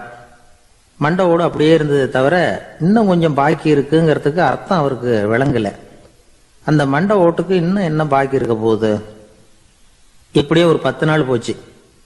அந்த வீட்டம்மாவுக்கு சந்தேகம் வந்துட்டுது. நம்ம வீட்டுக்காரரு நம்மளை தனியா ஏன் தூங்க சொல்றார் அப்படிங்கிற சந்தேகம். உடனே பக்கத்து வீட்டு அம்மா கிட்ட விஷயத்த சொல்லியிருக்கிறாங்க. அந்த அம்மா உடனே, நீ கவலைப்படாத, நான் கண்டுபிடிச்சு சொல்றேன் அப்படின்னு சொல்லிவிட்டாங்களாம். அன்னைக்கு ராத்திரியே ஜன்னல் வழியா எட்டி பார்த்துருக்குறாங்க. இந்த ஆளு மண்டை ஓட்டை கையில வச்சுக்கிட்டு அது திருப்பி திருப்பி பார்த்துக்கிட்டு இருக்கிறான். அதை பார்த்துட்டாங்க. மறுநாள் காலையில அவரோட மனைவியை பார்த்தாங்க. ஏம்மா, உன் வீட்டுக்காரருக்கு நீ முதல் மனைவியா 2வது மனைவியா அப்படின்னு கேட்டாங்களாம். எனக்கு தெரிஞ்ச வரைக்கும் நான் ஒருத்தி தான் அவருடைய மனைவி அப்படின்னாங்களாம் அவங்க. அப்படி இல்லை, நீ அவருக்கு 2வது மனைவி. முதல் மனைவியின் மண்டை ஓட்டை தான் அவர் தினமும் ராத்திரியில் எடுத்து பார்த்துக்கிட்டு இருக்கிறார் அப்படின்னாங்க அடுத்த வீட்டு அம்மா. அப்படியா விஷயம் அப்படின்னு சொல்லிவிட்டு கணவன் வீட்டில் இல்லாத நேரமா பார்த்து அந்த மண்டை ஓட்டை எடுத்து கொண்டாந்து ஒரு உரல்ல போட்டு உலக்கையால குத்தி நொறுக்க ஆரம்பிச்சுட்டாங்க. வெளியில போயிருந்த அந்த ஆள் அப்பதான் உள்ள நுழைஞ்சார். மண்டை ஓடு உலக்கை கிட்ட குத்து வாங்கிட்டு இருக்கு. அது அனுபவிக்க வேண்டியது இன்னும் கொஞ்சம் பாக்கி இருக்குங்கிறதுக்கு அர்த்தம் எனக்கு இப்பதான் புரிஞ்சுது அப்படின்னாராம் அவர். இந்த கதையிலிருந்து நாம இன்னொரு நீதியையும் புரிஞ்சுக்கணும். அதாவது நம்ம வீட்டை பத்தி நமக்கு புரியாததெல்லாம் அடுத்த வீட்டுக்கு. ஒரு ஊர்ல ஒரு ஆள் இருந்தான். அவன் ஒரு நாள் கோயிலுக்கு போனான். கடவுள்கிட்ட வேண்டிக்கிட்டான், எனக்கு ஒரு 1 லட்சம் ரூபா நீ கொடுத்தா நான் உன் சன்னதியில ஒரு தேங்காய் உடைக்கிறேன் அப்படின்னு வேண்டிக்கிட்டான். கடவுள் பார்த்தார். உடனே அவன் கண் முன்னாடி தோன்றினார். இந்தா நீ கேட்ட 1 லட்சம் ரூபாய் அப்படின்னு சொல்லி அவன் கையில பணத்தை கொடுத்துட்டு மறைஞ்சிட்டார். இவனால நம்பவே முடியல. இவ்வளவு சுலபமா கிடைக்கும்னு தெரிஞ்சிருந்தா அனாவசியமா ஒரு தேங்காய் உடைக்கிறேன்னு வேண்டியிருக்க வேண்டியது இல்லையே அப்படின்னு நினைச்சான். இருந்தாலும் வேண்டுதலை நிறைவேற்ற வேண்டியது கடமை. அதுக்காக என்ன பண்ணா, பக்கத்துல ஒரு கடைக்கு போனான். ஒரு தேங்காயை கையில் எடுத்தான். இது என்ன விலைன்னு கேட்டான். 5 ரூபான்னார் கடையில் இருந்தவர். அதிகமா இருக்குதே விலைன்னா. அப்படின்னா ஒண்ணு செய்யுங்க, அடுத்த ஊருக்கு போங்க, அங்க தென்னந்தோப்பு அதிகம், அதனால அங்க இதை விட குறைஞ்ச விலைக்கு கிடைக்கும் அப்படின்னார். சரின்னு அடுத்த ஊருக்கு கிளம்புனான். அங்க போய் விசாரிச்சான். ஒரு தேங்காய் 3 ரூபாய் விலைன்னாங்க. இதுவும் அதிகமா தெரியுதேன்னா. அப்படின்னா ஒண்ணு செய்ய, அதோ அந்த ஆத்து ஓரமா ஒரு தென்னை மரம் இருக்கு பார், அதுல நீயே ஏறி பறிச்சுக்கோ, ஒரு தேங்காய்க்கு 1 ரூபா கொடுத்தா போதும் அப்படின்னார் அந்த தோப்புக்கு சொந்தக்காரரு. இவனுக்கு மரம் ஏற தெரியாது. இருந்தாலும் ஆசை யார விட்டுது, விலை சல்லிசா இருக்குதே. ஆத்து ஓரம் போனா தட்டு தடுமாறி அந்த மரத்துல ஏறினா அந்த தென்னை மரம் வளைஞ்சி ஆத்து பக்கம் போய் அப்புறம் நிமிர்ந்து இருந்தது. அதாவது மரத்தின் உச்சி சரியா ஆத்துக்கு நடுவில் இருந்தது. ஆத்துல வெள்ளம் கரபுரண்டு ஓடிட்டு இருக்கு. இவன் கடவுள் கொடுத்த 1 லட்சம் ரூபாயை மடியில வச்சு இறுக்கி கட்டிக்கிட்டான். உச்சிக்கு போய் காய் பறிக்கிற சமயத்துல காத்து மழையும் பலமா கலந்து அடிக்க ஆரம்பிச்சுட்டுது. கால் வழுக்கி விட்டுட்டுது. இவன் சடார்னு ஒரு தென்னை மட்டையை பிடிச்சிக்கிட்டு தொங்க ஆரம்பிச்சிட்டான். கீழே பயங்கரமான வெள்ளம். மடியில 1 லட்சம் ரூபா பணம். என்ன செய்யறதுன்னு தவிக்கிறான். இந்த சமயம் கரையில ஒரு யானை பாகன் யானையை குளிப்பாட்டிக்கிட்டு இருக்கிறான். அது அவன் கண்ணில் பட்டது. ஐயா ஒரு உதவின்னு கத்தினான். அவன் என்ன செய்யணும்னு கேட்டான். உன் யானையை மெதுவா இங்க அழைச்சிட்டு வா, எனக்கு நேரா கீழே நிறுத்து, என் காலை பிடிச்சி மெதுவா கீழே இறக்கி விட்டுரு, என் மடியில இருக்கிற பணத்துல உனக்கு 10,000 ரூபா தரேன் அப்படின்னா. அவன் பார்த்தான். காலை கையை பிடிச்சா கூட எவனும் இந்த காலத்துல 10 ரூபாய்க்கு மேல தரமாட்டேங்கிறான். இவன் காலை பிடிச்சா 10,000 தர்றேங்கிறான் அப்படின்னு யோசனை பண்ணா. உடனே யானையை கொண்டுட்டு போனான். அவனுக்கு நேரா கீழே நிறுத்தினான். அவன் காலை பிடிச்சான். அவ்வளவுதான். அந்த நேரம் பார்த்து யானை மெதுவா நடந்து அப்பால போட்டுது. இப்ப யானைப்பாகன் அவங்கால கெட்டியா பிடிச்சிக்கிட்டு தூங்குறான். பரிதாபமா மேல பாக்குறான், அவன் மட்டையை பிடிச்சிட்டு தூங்குறான். இப்ப யானைப்பாகன் சொல்றான், தம்பி மட்டையை விட்டுறாத, கெட்டியா பிடிச்சிக்கோ, நான் உனக்கு 10,000 ரூபா தரேன், இதோ மடியில் தான் வச்சிருக்கேன்னா. மேல தொங்குறவனுக்கு இந்த நிலைமையிலேயும் ஒரு சந்தோஷம், மேற்கொண்டு ஒரு 10,000 ரூபா நமக்கு கிடைக்கும் போல இருக்கே அப்படின்னு. இந்த சமயத்துல ஒருத்தன் ஒட்டகத்தை ஓட்டிட்டு வந்தான் அந்த பக்கமா குளிப்பாட்டுறதுக்கு. யானைப்பாகன் பார்த்துட்டான், ஐயா ஒட்டகக்காரரே, அதை இங்க கொண்டுட்டு வா, எங்க காலை பிடிச்சி பத்திரமா இறக்கி விடு, நாங்க பணம் கொடுக்குறோம்னா. அவனும் பணத்துக்கு ஆசைப்பட்டு வந்தான். அவன் காலை பிடிக்கிற சமயம் ஒட்டகமும் நழுவி போட்டுது. இப்போ 3 பேருமே வரிசையா தொங்குறாங்க. ஒட்டகக்காரன் கத்துறான், தம்பி மட்டையை விட்டுறாத, கெட்டியா பிடிச்சிக்கோ, நான் என் மடியில் இருக்கிற 5,000 உனக்கு தந்துடுறேன்னா. மேல தொங்குறவனுக்கு இன்னமும் சந்தோஷம், இவனும் பணம் தர்றேங்கிறான், அப்படின்னா இன்னைக்கு நமக்கு மொத்த பண வரவு எவ்வளவு அப்படின்னு ஒவ்வொன்னா கூட்டி பார்க்க ஆரம்பிச்சான். மனக்கணக்கு சரியா வரல, அதனால அப்படியே விரல விட்டு எண்ண ஆரம்பிச்சான். அவ்வளவுதான், மட்டையை விட்டுட்டு கை நழுவி வந்துட்டுது. 3 பேரும் பொத்துன்னு ஆத்துல விழுந்தாங்க. படாத பாடுபட்டு தட்டு தடுமாறி கரைக்கு வந்து சேர்ந்தாங்க. 3 பேர் மடியில் இருந்த பணமும் ஆத்தோட போட்டுது. பேராசை பெருநஷ்டம் அப்படின்னு ஒரு பழமொழி இருக்குல்ல, அதை விளக்கறதுக்காக சொல்லப்பட்ட கதை இது. இந்த காலத்துல ஒருத்தர் ஒரு நீச்சல் குளத்துல நீச்சல் அடிச்சுக்கிட்டு இருக்கிறார். காவலுக்கு இருந்தவர் அதை கவனிச்சுட்டார். கரையிலிருந்து சத்தம் போட்டாராம், இதோ பாருங்க, இங்க ராத்திரி 8 மணிக்கு மேல நீச்சல் அடிக்கிறது சட்டப்படி குற்றம், அதுக்கு அனுமதி கிடையாது, தெரியாதா உங்களுக்கு அப்படின்னாராம். இதுக்கு அவரு, ஐயோ நான் நீச்சல் அடிக்க வந்தவன் இல்லைங்க, சும்மா சுத்தி பார்க்க வந்தவன், தடுமாறி குளத்துல விழுந்துட்டேன், நீச்சல் தெரியாது, அதனால தத்தளிச்சுக்கிட்டு இருக்கிறேன் அப்படின்னு கத்துனாராம். கரையில இருந்தவர் பார்த்தார், ஓ அப்படின்னா சரி, அதுக்கு ஒன்றும் தடை இல்லை அப்படின்னு சொல்லிவிட்டு அவர் பாட்டுக்கு நடந்து போயிட்டாராம். ஒரு ஊர்ல ஒரு ஆள் இருந்தான், நிறைய பணம் சேர்த்தான். அவனுக்கு சம்பாதிக்க தெரியுமே தவிர செலவு பண்ண தெரியாது, மகா கஞ்சன். காசை கையில் எடுக்கவும் மாட்டான், எடுத்தா செலவு செய்ய வேண்டியிருக்குமே, அதனால இப்படியே அவன் காலத்தை ஓட்டி விட்டான். வயசாயிட்டுது. அவனுடைய மனைவி ஒரு நாள் கேட்டாங்க, இவ்வளவு நாளா நீங்க என்ன எங்கேயுமே அழைச்சிட்டு போனதில்லை, இப்போவாவது அழைச்சிட்டு போகக்கூடாதா அப்படின்னாங்க. எங்க போகணும் சொல்லுன்னா. காசிக்கு போகணும், கங்கையில குளிக்கணும்னாங்க. இவன் பார்த்தான், இதுக்கு ஏன் அவ்வளவு தூரம் செலவு பண்ணிட்டு போகணும், நம்ம ஊர் ஆத்துலயே குளிக்கலாமே, இதுவும் புண்ணிய நதி தான், இங்க குளிச்சா அங்க குளிச்ச பலன் கிடைச்சிரும் அப்படின்னா. சரின்னு 2 பேரும் ஆத்தங்கரைக்கு போனாங்க. அன்னைக்கு ஏதோ விசேஷம், நிறைய கூட்டம், நிறைய பேர் குளிச்சுக்கிட்டு இருக்கிறாங்க. கரையில சில புரோகிதர்கள் நின்றுகிட்டு இருக்கிறாங்க. குளிக்கிறதுக்கு முந்தி அவங்க கிட்ட உட்காந்தா ஏதோ மந்திரம்லாம் சொல்லுவாங்க, கொஞ்சம் காசு கொடுக்க வேண்டியிருக்கும். அதனால இவன் என்ன பண்ணா, ஆத்தங்கரையிலேயே கொஞ்சம் தூரம் போனான். ஊரை விட்டு தள்ளி வந்துட்டான், அங்க யாருமே இல்லை. அப்பாடான்னு சந்தோஷப்பட்டான், குளிக்கலாம்னு புறப்பட்டான். இந்த நேரம் கடவுள் பார்த்தார், இந்த கஞ்சனுக்கு ஏதாவது புத்தி போகட்டணும் அப்படின்னு நினைச்சார். உடனே ஒரு புரோகிதர் மாதிரி உருவத்தை மாத்திக்கிட்டு அந்த ஆள் முன்னாடி வந்து நின்னார். அவனுக்கு அதிர்ச்சி, இங்க யாருமே இருக்க மாட்டாங்கன்னு நினைச்சா இங்கேயுமே ஒரு ஆள் வந்துட்டாரு, என்ன பண்றதுன்னு யோசனை பண்ணான். புரோகிதர் உருவத்தில் இருந்த கடவுள் சொன்னார், இதை பாருங்க, இன்னைக்கு விசேஷ நாள், நீராடுறதுக்கு முன்னாடி சுயகல்பம் பண்ணிக்கிறது ரொம்ப நல்லது அப்படின்னார். என்கிட்ட பணம் எதுவும் இல்லையேன்னா. பரவாயில்ல, அப்புறமா கொடுங்க, வாங்கிக்கிறேன், ஆனா ஒண்ணு, எவ்வளவு கொடுப்பீங்கிறத மட்டும் இப்பவே சொல்லிவிடுங்க அப்படின்னார். இவன் ரொம்ப யோசனை பண்ணான், ஒரு 10 பைசா தரேன் அப்படின்னா. சரின்னு ஒத்துக்கிட்டு எல்லா கிரியைகளையும் அவர் செஞ்சார். அதுக்கப்புறம் கணவனும் மனைவியும் ஆத்துல குளிச்சாங்க. அவர் போயிட்டார். கொஞ்ச நாள் கழிச்சு அவன் வீட்டுக்கு வந்தார் கடனை வசூல் பண்றதுக்கு. வாசல்ல நின்றுகிட்டு இருந்த அவன் மனைவி இவரை பார்த்ததும் தயங்க ஆரம்பிச்சாங்க. அந்த அம்மா கிட்ட விஷயத்த சொன்னார். அந்த அம்மா ஓடி போய் உள்ள இருக்கிற தன்னுடைய கணவர்கிட்ட சொன்னாங்க. அவன் யோசனை பண்ணான், இப்ப வெளியில போனா அவனுக்கு 10 காசு கொடுக்க வேண்டியிருக்கும், அதனால எனக்கு காய்ச்சல்னு அந்த ஆளுகிட்ட சொல்லிவிடு, இன்னொரு சந்தர்ப்பத்தில் என்னை வந்து பார்க்க சொல்லு அப்படின்னா. அந்த அம்மா போய் சொன்னாங்க. அப்படிங்களா, அப்படின்னா அவரை நான் உடனே போய் பார்க்கணுமே அப்படின்னு உள்ள நுழைய ஆரம்பிச்சார். அவங்க மறுபடியும் இருங்க இருங்க தான் வரேன்னு சொல்லிவிட்டு உள்ள ஓடி விஷயத்த சொன்னாங்க. இது ஏதுடா வம்பா போச்சு அப்படின்னு பார்த்தான். மனைவியை கிட்டத்தில் கூப்பிட்டான், இதோ பாரு, ஜன்னி கண்டு நான் இறந்து போயிட்டதா சொல்லிவிடு அப்படின்னா சொன்னாங்க. புரோகிதர் பார்த்தார். அப்படின்னா ஒரு வழியா இருந்து அவருடைய இறுதி சடங்குகளையே நானே முடிச்சுட்டு போயிடுறேன் அப்படின்னார். உள்ள இருந்தவன் யோசனை பண்ணான், அந்த ஆளு என்ன விடமாட்டான் போல இருக்கு, அதனால ஒரு சவப்பெட்டியில் என்னை வச்சு தூக்கிக்கிட்டு மயானத்துக்கு போங்க பார்த்துக்கலாம் அப்படின்னா.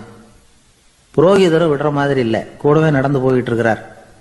அங்க இறக்கி சடங்குகளை முடிச்சுட்டு தீ வைக்கிற நேரம் பொட்டிக்குள்ள இருந்த நம்ம ஆளு அலறி அடிச்சுட்டு வெளியில ஓடி வந்தான். புரோகிதர் உருவத்தில் இருந்த கடவுள் சிரிச்சார், தன்னுடைய சுய உருவத்தை காட்டினார். அதுக்கப்புறம் அவனை கூப்பிட்டு, இதை பார்ப்பா, ஏன் இப்படி அல்லாடுற, ஏதாவது வர வேணும்னா கேள் தரேன் அப்படின்னார். அவன் யோசனை பண்ணான், பகவானே ஒரே ஒரு வரம் தான் உங்ககிட்ட கேட்கணும்னா. என்ன வேணும் கேளுன்னார். அந்த 10 பைசா தட்சணையை தள்ளுபடி பண்ணா போதும் அப்படின்னா. கடவுளும் சரின்னு சொல்லிட்டு போயிட்டார். இப்படி ஒரு கதையை சுவாமி சிவானந்தர் சொல்லியிருக்கிறார். செல்வந்தர்கள் பல பேர் இப்படித்தான் இருக்கிறாங்க. தாங்களும் அனுபவிக்க மாட்டாங்க, அடுத்தவங்களுக்கும் கொடுக்க மாட்டாங்க. இது மாதிரியான கஞ்சர்களுக்கு இந்த உலகம் இல்லை, அந்த உலகம் இல்லைங்கிறார் அவர். இந்த கதையில கடவுள் கடன் வசூலுக்கு வந்தது மாதிரி நம்ம ஊர் ஆள் ஒருத்தன் இன்னொருத்தர்கிட்ட 10 பைசா கடன் கொடுத்துட்டான். திருப்பி வாங்கறதுக்கு நடையா நடக்கிறான். கடைசியா கேட்டான், நீ எப்பதான் கடனை திருப்பி தரப்போற, அதை முடிவா சொல்லுன்னா. வர்ற வியாழக்கிழமை கண்டிப்பா கொடுத்துருவேன் அப்படின்னானா அவன். அன்னைக்கு நான் ஊர்ல இருக்க மாட்டேனே அப்படின்னானா இவன். அதனால என்ன, நானும் தான் அன்னைக்கு ஊர்ல இருக்க மாட்டேன் அப்படின்னானா.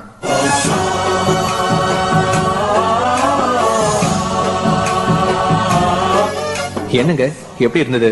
யூஸ்ஃபுல்லா இருந்துச்சா? இந்த கேசட்டை வாங்கி கேட்ட உங்களுக்கு ஸ்ரீ சரவணா ஆடியோ சார்பாக நன்றியை தெரிவிச்சுக்கிறோம். வாழ்க வளமுடன்.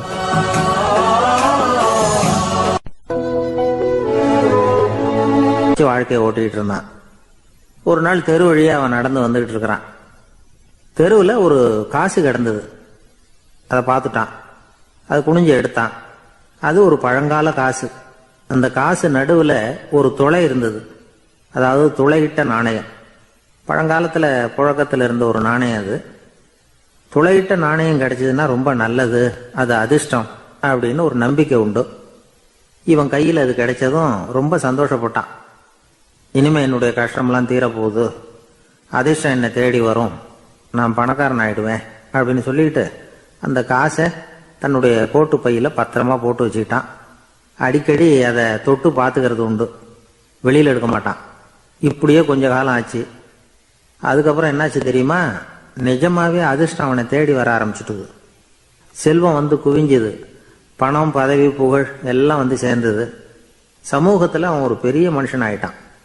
எல்லாரும் அவனை பாராட்டினாங்க. அவன் எதை தொட்டாலும் வெற்றி, எல்லாம் அந்த காசோட மகிமை அப்படின்னு அவன் மனசுக்குள்ள நினைச்சுக்கிட்டான். தினமும் காலையில் அந்த கோட்டை போட்டுக்கிட்டு தான் வெளியில் கிளம்புவான். புறப்படுறதுக்கு முன்னாடி கோட்டு பாக்கெட்டை தொட்டு பார்த்துக்குவான், உள்ள காசு இருக்கா அப்படிங்கிறத உறுதிப்படுத்திக்குவான். அதுக்கப்புறம் தான் வெளியில் கிளம்புவான். இப்படியே பல வருஷம் ஓடி போச்சு. ஒரு நாள் அவனுக்கு அந்த ஆசை வந்துட்டுது. அதாவது அந்த துளையிட்ட நாணயத்தை எடுத்து கண்ணால் பார்க்கணும் அப்படின்னு. காலையில் சாப்பிட்டுக்கிட்டு இருந்தான். அப்போ தன்னுடைய மனைவி கிட்ட சொன்னான், ரொம்ப நாளைக்கு அப்புறம் என்னுடைய அந்த நாணயத்தை இன்னைக்கு வெளியில் எடுத்து பார்க்க போறேன்னா. என்னத்துக்கு அது, இப்போ அதை பார்க்க வேணாமே அப்படின்னு மெதுவாக இழுத்தாங்க அந்த அம்மா. இல்லை இல்லை, நான் பார்த்தே தீரணும் அப்படின்னு அவன் தன்னுடைய சட்டை பைக்குள்ள கையை விட்டான். உள்ள இருந்த நாணயத்தை வெளியில் எடுத்தான். பார்த்தா அவனுக்கு ஆச்சரியமா போச்சு. அந்த நாணயத்தில் தொலையே இல்லை. என்ன ஆச்சு அப்படின்னு சொல்லி அவன் ரொம்ப குழம்பி போயிட்டான். இப்போ அந்த அம்மா சொன்னாங்க, நான் தான் ஒரு நாள் உங்கள் கோட்டு ரொம்பவும் தூசியா இருக்கேன்னு சொல்லி அதை ஜன்னலுக்கு வெளியில் உதறினேன். உள்ளே இருந்த அந்த காசு அப்போ எனக்கு தெரியாது, ஞாபகத்தில் இல்லை. அது தெருவில் விழுந்துட்டது போல இருக்கு.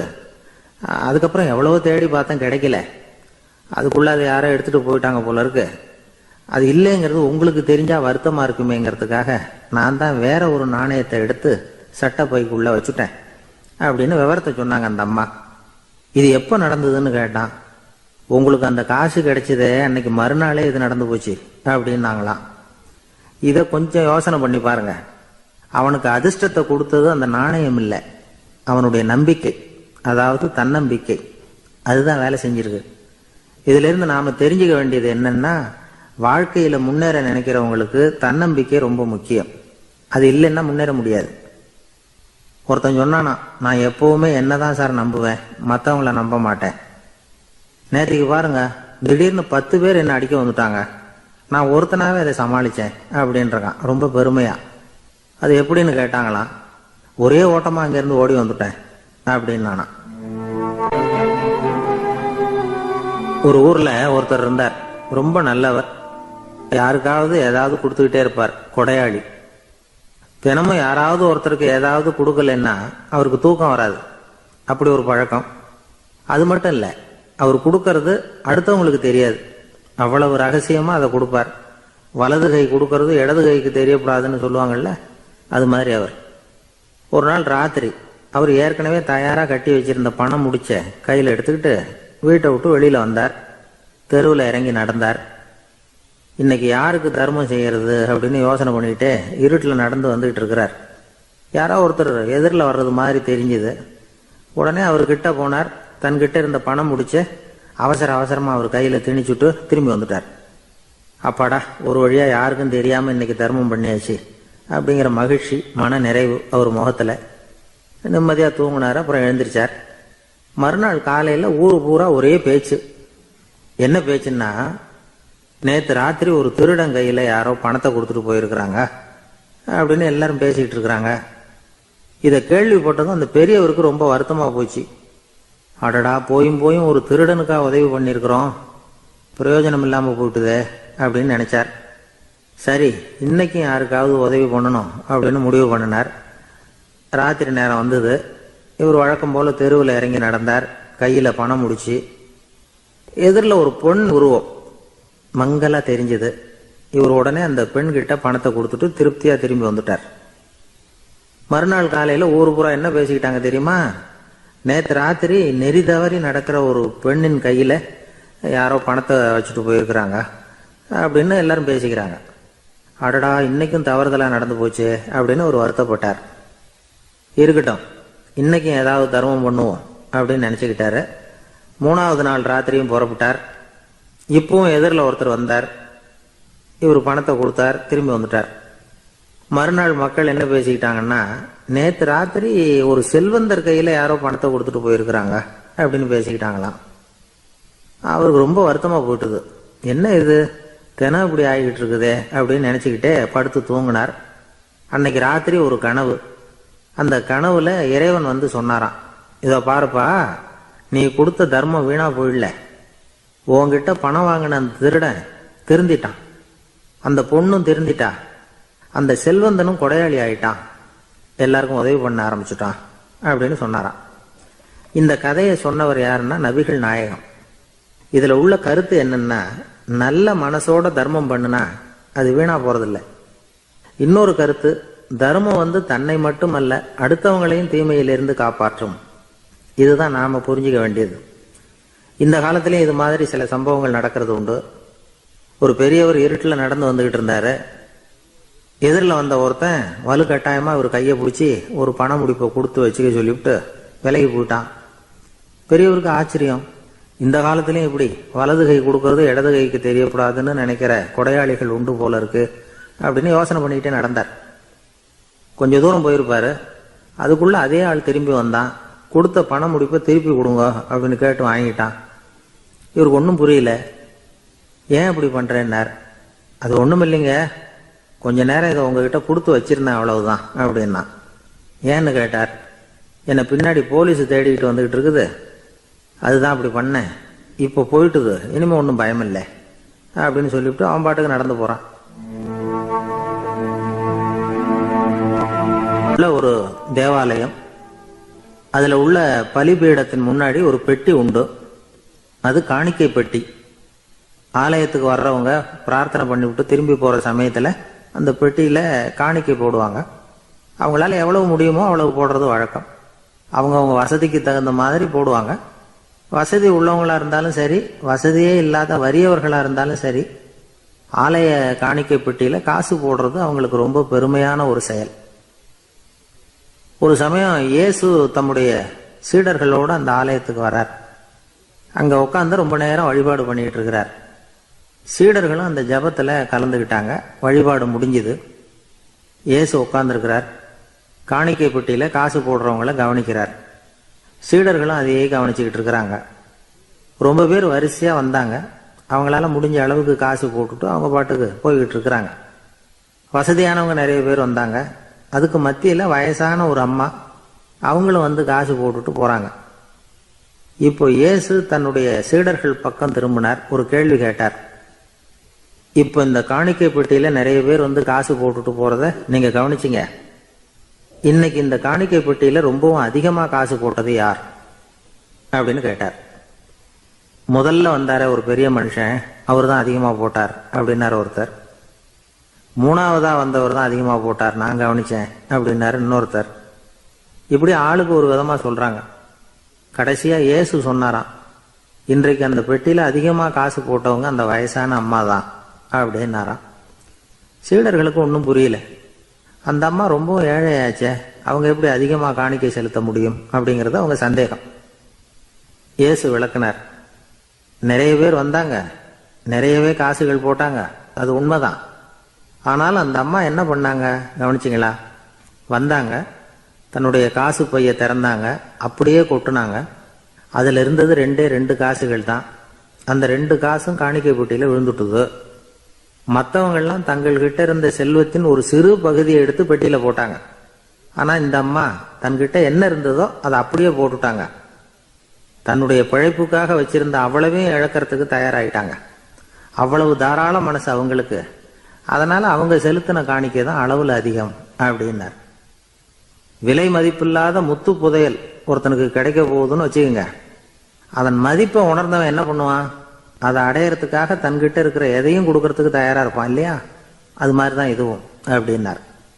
உலக மதிப்பீடுகளை துரும்பா தூசியா மதிச்சு அதையெல்லாம் உதறி விடுகிறவன் இறையருள் அப்படிங்கிற இணையில்லாத செல்வத்தை பெறுகிறான் அப்படிங்கிறது இதுல உள்ள கருத்து. இறைவனுக்காக இழப்பதுன்னா துன்பப்படுகிறவர்களுக்காக, ஏழைகளுக்காக, ஏதுமற்றவர்களுக்காக இழப்பது அப்படின்னு அர்த்தம். உங்கள் அயலானுக்கு நீங்கள் என்ன உதவி செய்தாலும் அதை எனக்கே செய்கிறீர்கள் அப்படின்னு இயேசு சொல்லியிருக்கிறார். அடுத்தவங்களுக்கு உதவணுங்கிற குணம் இன்னைக்கு ரொம்ப குறைஞ்சு போச்சு. ஒருத்தன் வாழைப்பழத்தோல் வழுக்கி கீழே விழுந்துட்டான். பக்கத்துல இருந்த நண்பன் உடனே இவனை தூக்கிக்கிட்டு போய் ஆஸ்பத்திரியில சேர்த்துட்டான். அதுக்கப்புறம் சொன்னான், நீ அந்த வாழைப்பழத்தோல்ல காலை வைக்க போறத முன்னாடியே நான் கவனிச்சுட்டேன் அப்படின்னானா. அப்படின்னா அப்பவே நீ எனக்கு உதவி செஞ்சிருக்கலாமே அப்படின்னானா அவன். நான் டாக்டருக்கு உதவலாம்னு நினைச்சுட்டேன் அப்படின்னா. அவர் ஒரு பெரிய குடும்பத்துல பிறந்தவர். இருக்கிற சொத்துக்கள் எல்லாத்தையும் வாரி வழங்கி விட்டு காட்டுக்கு புறப்பட்டார் தவம் செய்யறதுக்காக. இருந்தது பூராவும் கொடுத்துட்டார். இனிமே எதுவுமே இல்லை கொடுக்கறதுக்கு. அப்போ கடைசியா ஒருத்தன் வந்து கையை நீட்டினானா, ஐயா ஏதாவது கொடுங்கன்னு இருக்கான். அவர் பார்த்தார், கட்டியிருக்கிற வேட்டியை தவிர வேற எதுவுமே இல்லை. 8 முழம் பட்டு வேட்டி, ஜரிகை கரையோடு இருக்குது. கடைசியா அதை தான் எடுத்துக்கிட்டு அவர் புறப்பட்டு இருக்கார். அவர் பார்த்தார், எதிரில் அவன் பரிதாபமா நின்றுட்டு இருக்கிறான். அந்த 8 முழ வேட்டியை 2ஆ கிழிச்சார். 4 முழத்தை அவங்ககிட்ட கொடுத்தாரு. மீதி 4 முழத்தை தன்னுடைய இடுப்புல கட்டிட்டு அவர் காட்டுக்கு போயிட்டார். இவன் என்ன பண்ணான் தெரியுமா? கையில கிடைச்ச 4 முழத்தை எடுத்துக்கிட்டு கடை வீதிக்கு போனான். பழைய பட்டு வேட்டி, ஜருகை இதையெல்லாம் விலைக்கு வாங்குற வணிகர் ஒருத்தர் இருக்கார். அவர்கிட்ட போனான். இதை விலைக்கு எடுத்துக்கிறீங்களா அப்படின்னு கேட்டிருக்கான். அவர் வாங்கி பார்த்துருக்கார். ஆஹா, இது ரொம்ப அருமையான வேட்டி, விலை உயர்ந்த ஜருகை, இது ஏது உனக்கு அப்படின்னு கேட்டாரான். அவன் நடந்தது சொல்லியிருக்கான். அப்படின்னா ஒன்று செய்ய, இந்த வேட்டியோட இன்னொரு பாதியையும் மெதுவாக வாங்கிட்டு வந்துரு, உனக்கு நிறைய பணம் தர்றேன் அப்படின்னாரான் அந்த வணிகர். இவன் கொஞ்சம் யோசனை பண்ணி பார்த்தான். கொஞ்சம் இருங்க, வந்து விடுறேன் அப்படின்னு சொல்லிவிட்டு நேராக காட்டுக்கு போனான். அவர் எங்கே இருக்காருன்னு தேடி கண்டுபிடிச்சான். அவர் ஒரு இடத்துல தவக்கோலத்தில் இருக்கிறார். கட்டியிருந்த இடவேட்டியும் அவர் அறியாமல் நழுவி கீழே விழுந்து கிடக்குது. இவனுக்கு ரொம்ப வசதியா போச்சு. அவரை கேட்க வேண்டிய அவசியமே இல்லை. மெதுவா சத்தம் போடாம அடி மேல அடி வச்சு நெருங்கினான். அவர் கண்ணை மூடிக்கிட்டு அவர் பாட்டுக்கு நின்றுட்டு இருக்கிறார். இவன் மெதுவா போய் கீழே கிடந்த அந்த துணியை எடுத்துக்கிட்டு சத்தம் போடாம திரும்பி நடந்தான்.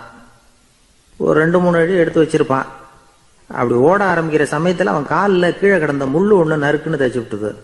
வலி தாங்க முடியாம அம்மான்னு கத்திருக்கான். இந்த சத்தத்தினால கண்ணை மூடி நின்றுகிட்டு இருந்த அவரோட தவம் கலைஞ்சது. மெல்ல கண்ணை திறந்து பார்க்கிறார்.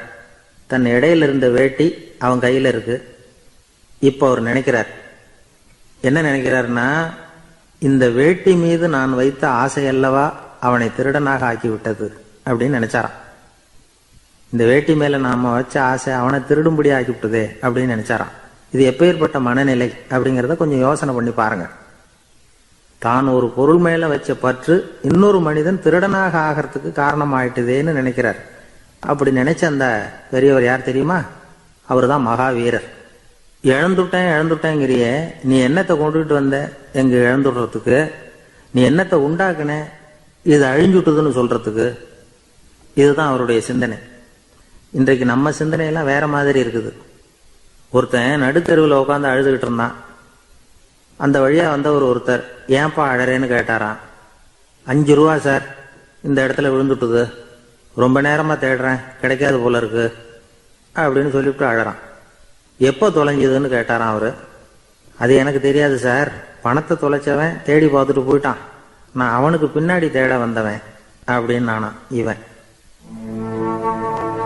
தான் மட்டும் வாழ்ந்தா போதும் அப்படின்னு நினைக்கிறவங்க உண்டு. தானும் வாழணும், அடுத்தவங்களும் வாழணும் அப்படின்னு நினைக்கிறவங்களும் உண்டு. முதல்ல சொன்ன வகையை சேர்ந்த மனிதர்கள் எப்படி தெரியுமா? எப்படியாவது தான் மட்டும் வாழ்ந்தால் போதுங்கிற நினைப்பு தான் எப்பவும் அவங்களுக்கு இருக்கும். தங்களுடைய வளர்ச்சிக்கு எது தடையா இருந்தாலும் சரி, யார் தடையா இருந்தாலும் சரி, அதை அழிச்சுட்டு தான் மறுவேலை பார்ப்பாங்க. அவங்கெல்லாம் பாவ காரியங்களுக்கு தயங்குறதே இல்லை. அப்படிப்பட்ட வாழ்க்கை அவங்களுக்கே இடைஞ்சல அமைஞ்சு விடுறது உண்டு. அதை விளக்கறதுக்கு ஒரு கதையும் உண்டு. ஒரு ஊர்ல அப்படிப்பட்ட ஆள் ஒருத்தன் இருந்திருக்கான். நிறைய பாவங்களை செஞ்சவன். அதன் காரணமா நரகப்படுகுழியில விழுந்துட்டான். நரகப்படுகுழிங்கிறது ஒரு பெரிய கிணறு மாதிரி. ஏற்கனவே பாவம் செஞ்சவங்க நிறைய பேர் அதில் விழுந்து கிடக்குறாங்க. உள்ள ஏகப்பட்ட சத்தம், எல்லாம் அந்த பாவாத்மாக்கள் போடுற சத்தம். இப்போ விழுந்தானே, இவனும் சத்தம் போட்டான். இவன் போடுற சத்தம் கொஞ்சம் அதிகமாக கேட்டுது. இந்த கிணத்துக்கு பக்கத்துல புத்தர் உட்கார்ந்துருக்கிறார். அவர் காதுல இவன் போடுற சத்தம் விழுந்தது. உடனே அந்த கிணத்தடிக்கு போனார், குனிஞ்சு பார்த்தார். சாமி என்னை காப்பாத்துங்க அப்படின்னு கத்தனா இவன். புத்தர் அவனை கொஞ்சம் கவனிச்சு பார்த்தார். மனித சமுதாயத்துக்கு அவன் என்னென்ன கெடுதல் பண்ணியிருக்கிறாங்கிற விவரம்லாம் அவர் மனக்கண்ணில் தெரிஞ்சது. அவருக்கு எல்லாம் புரிஞ்சு போச்சு. இருந்தாலும் அவனை காப்பாத்துறதுக்கு ஏதாவது வழி உண்டா அப்படின்னு யோசிச்சார்.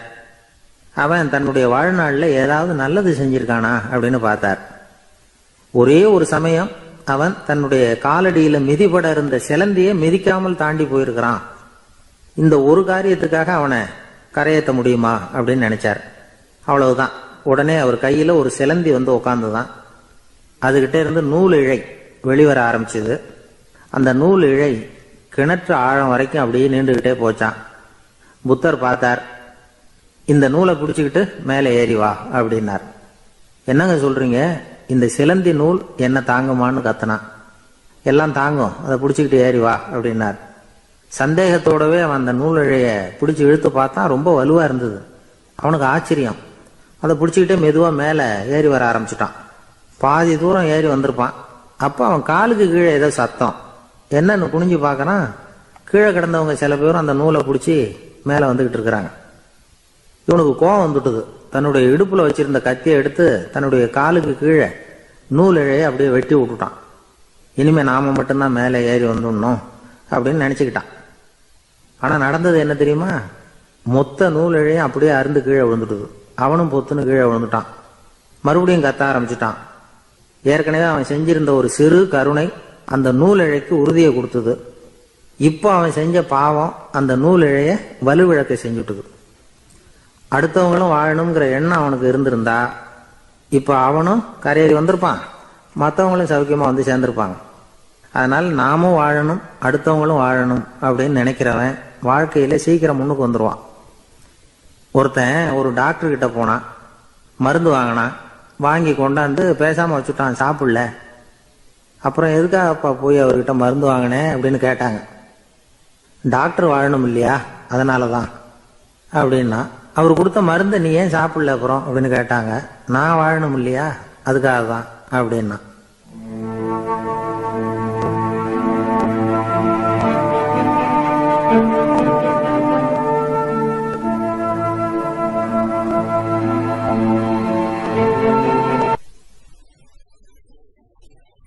ஒரு காட்டுல ஒரு முனிவர் இருந்தார்.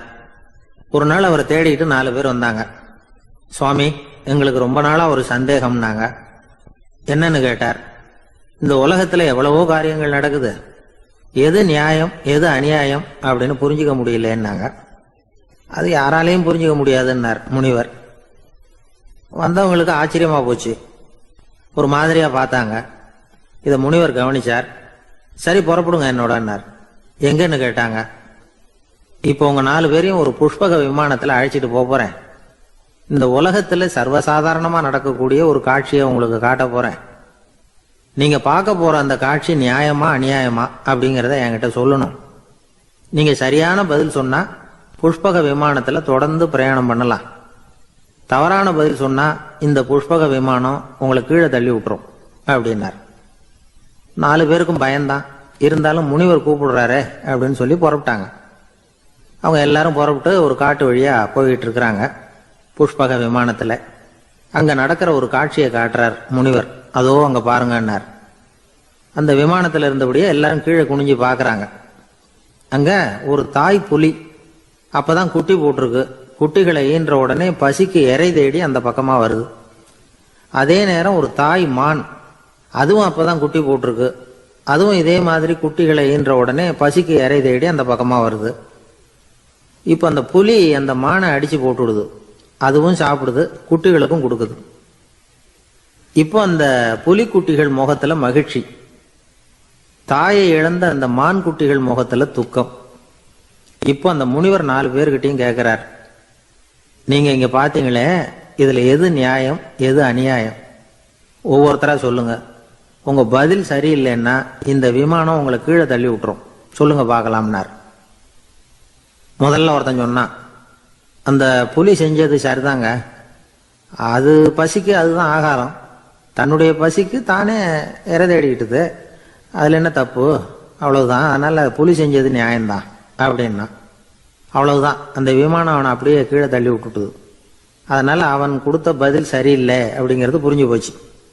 இப்ப 2வது ஆள் சொன்னான், புலி செஞ்சது பாவம். அந்த தாய்மான் என்ன தப்பு பண்ணிச்சு? இப்ப அந்த குட்டிகளுக்கு யாரு ஆதரவு? அதனால புலி செஞ்சது அநியாயம் அப்படின்னா. அவ்வளவுதான். அவனையும் கீழே தள்ளி விட்டுடுது அந்த விமானம். இந்த பதிலும் சரியில்லை அப்படின்னு ஆயிட்டுது. இப்ப 3வது ஆள் வந்தான். முதல்ல 2 பேர் கீழே விழுந்ததை பார்த்துக்கிட்டு இருந்தான். அதனால அவன் சொன்னான், ரெண்டுமே நியாயம்தாங்க. புலி இறை தேடினதும் இயற்கை, அதுக்கு மான் இறையானதும் இயற்கை. அதனால இதுல ஒன்றும் தப்பு இல்லைன்னா. அவ்வளவுதான். அவனையும் அந்த விமானம் கீழே பிடிச்சி தள்ளி விட்டுது. இப்ப 4வது ஆள் வந்தான். முனிவர் கேட்டார், நீயாவது சொல்லுப்பா, இந்த செயல்ல எது நியாயம்னார். அவன் தெளிவா பதில் சொன்னான். அதாவது என்ன சொன்னான்னா, எனக்கு தெரியல அப்படின்னா. அவனை விமானம் கீழே தள்ளல, சௌரியமா அழைச்சிட்டு போயிடுது. இவனும் பிரயாணம் சௌக்கியமா பண்ணானா. ஆக இதுதான் சரியான பதில்ங்கிறத முனிவர் உணர்த்தினார். இந்த கதையிலிருந்து நாம புரிஞ்சுக்க வேண்டியது என்னன்னா, இந்த உலகத்துல எவ்வளவோ காரியங்கள் நடக்குது. அதெல்லாம் ஏன் அப்படி நடக்குதுங்கிறதுக்கு எப்பேற்பட்ட பண்டிதராலும் பதில் சொல்ல முடியாது. தெரியாததை தெரியாதுன்னு ஒத்துக்கிட்டா வாழ்க்கை பிரயாணம் சுகமா இருக்கும்.